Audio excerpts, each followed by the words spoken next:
To introduce our guest of honor, may we call on the chairperson of Jerry Rojas Foundation, Mrs. Judy A. Rojas.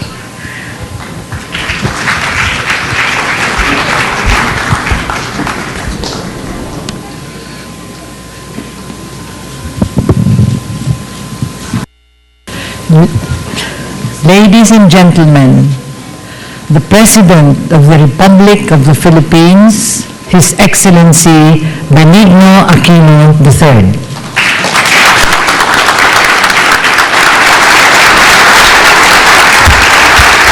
Maraming salamat po. Maupo tayo lahat.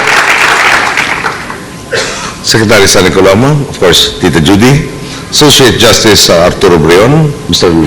Lorenzo Tan, Mr. Randolph Ivan Ruste, Mr. Ryan Rabanzo, Mr. Jose Jonathan E. Aldama, of course, Congressman Sani Angara, Congressman Miro Kimbo, Mayor Sherwin Gatchalian, Mayor Paulino Doyle Achon, former Representative Lisa Ontiveros Barquel, awardees of the 2012 Outstanding Young member, medyo man koti dito. Dahil alam ko, neutral na tayo ngayon. Board of Judges Screening Panel and Search Committee of the Outstanding Young Men's Awards. Hirap po talaga maging judge. Congratulations po. Fellow workers in government, honored guests, mga minamahal kong kababayan, magandang umaga po. Naninigurado lang po ko, baka nagkamali ang aking writer, but it is. And it has only been 9 days since the new year. So it is probably safe to say that we are all still faithful to our resolutions we made.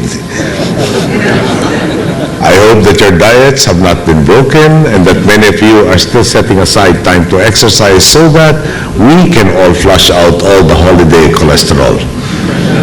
But kidding aside, there might be no better way to carry over the optimism and hope of the holiday season than by honoring fresh, new faces who have been recognized for advancing and excelling in their professions and advocacies. The new year has a tendency of reminding those in my generation that we will not be young forever, perhaps just another 20 more years. And thus, it is comforting to attend events like this, which assures us all that in the future, there will be no shortage of brilliance in this country, that there will be people who can carry our collective quest forward to accomplish change in our country and people. This award not only recognizes excellence, but serves as the benchmark for gauging potential. My father was among its recipients, and so was the late DILG Secretary Jesse Robredo. Some time awardees continue to fulfill their role in the colossal task of building a nation, such as Health Secretary Ike Ona, who won the award in 1979. And I am very hopeful that our awardees today will indeed follow suit. You may come from different fields, but the award you are being honored with today will be something you will all have in common for the rest of your lives. Beginning today, you are no longer merely private individuals, but symbols. Symbols that clearly show our countrymen and the rest of the world that the Filipino is world-class and that no matter how successful he or she becomes, the Filipino never loses the spirit of bayanihan and always comes back to help his fellow men. This is what we see in the people we honor today.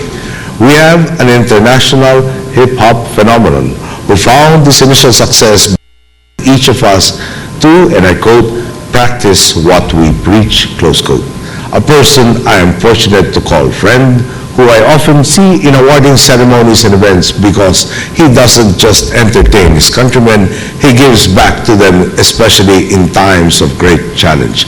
Apple the App, we have a representative, in Apple the App, we see all of these things. We have a representative, Emily Naglipay, a young legislator who has successfully implemented livelihood programs for those in the margins of society and who has been a staunch advocate and ally for a very significant piece of legislature we just passed, which we will not name right now, to foster reconciliation.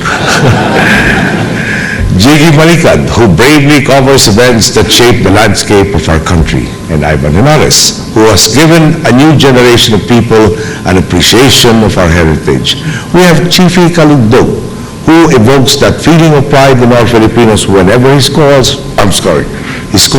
in the football matches of our Philippine Ascals. David, who has devoted his career to making sure that persons with disabilities are empowered to pursue good and fulfilling lives. And Warren Baticados, whose work in veterinary medicine is helping to improve livestock health and production, making our agricultural sector more efficient in the process. To our awardees today, the best of your work is indeed still to come. You are going to be a vital part of our nation's future. And so I am here today not merely to award you, but to personally challenge you to do more.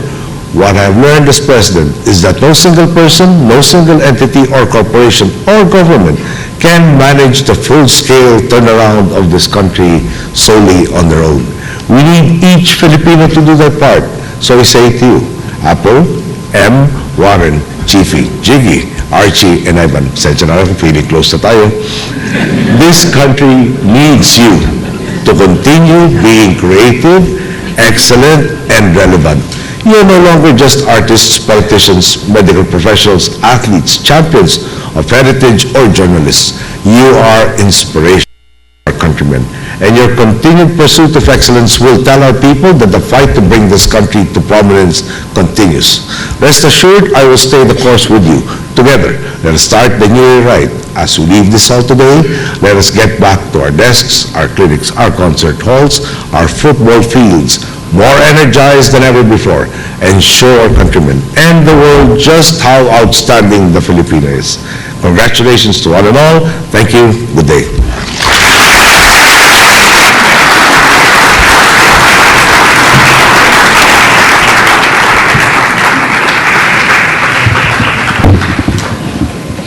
At this point, may we request His Excellency Benigno S. Aquino III and the dignitaries on stage for a photo opportunity with the honorees.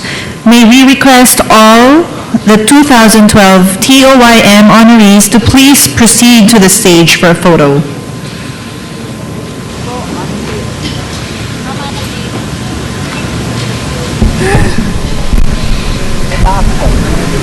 Pinag-annotate na po kami. Tunghayan po natin ang talumpati Members of the TOYM Foundation and the 2012 awarding ceremony ngayong taon, ang The Outstanding Young Men of 2012. Ang mga ginawaran po ng parangal ngayong taon ay sina Emily Naglipay para sa public service, si Warren Baticados sa veterinary medicine, si Emilio Chiefy Caligdong sa sports, si Abelardo Apollo David sa community occupation rehabilitation, si Ivan Anthony Henares sa heritage conservation, si Rodrigo Gigi Manica Jr. sa broadcast journalism, at si Alan Apple de Ap Pineda sa contemporary music.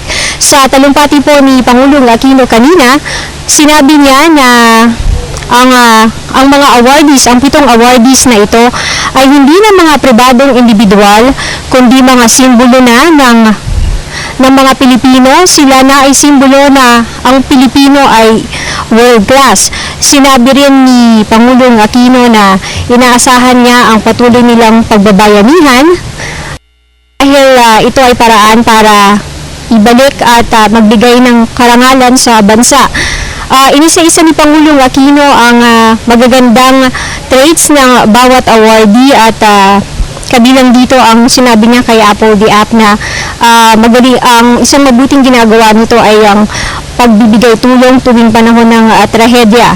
Sinabi rin ni Pangulong Aquino na itong mga awardees na ito ay magiging vital parts ng bansa, kaya nagbigay siya ng personal na challenge.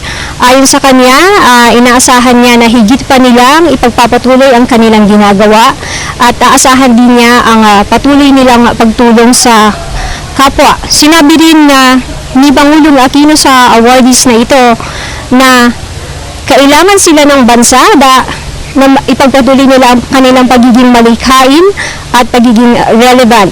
Sinabi rin ng Pangulo na sila ay inspirasyon sa ating mga kababayan at sinabi rin niya na hindi na iiwan ang mga awards sa tatahakin nilang hakbang para sa ating mga kababayan.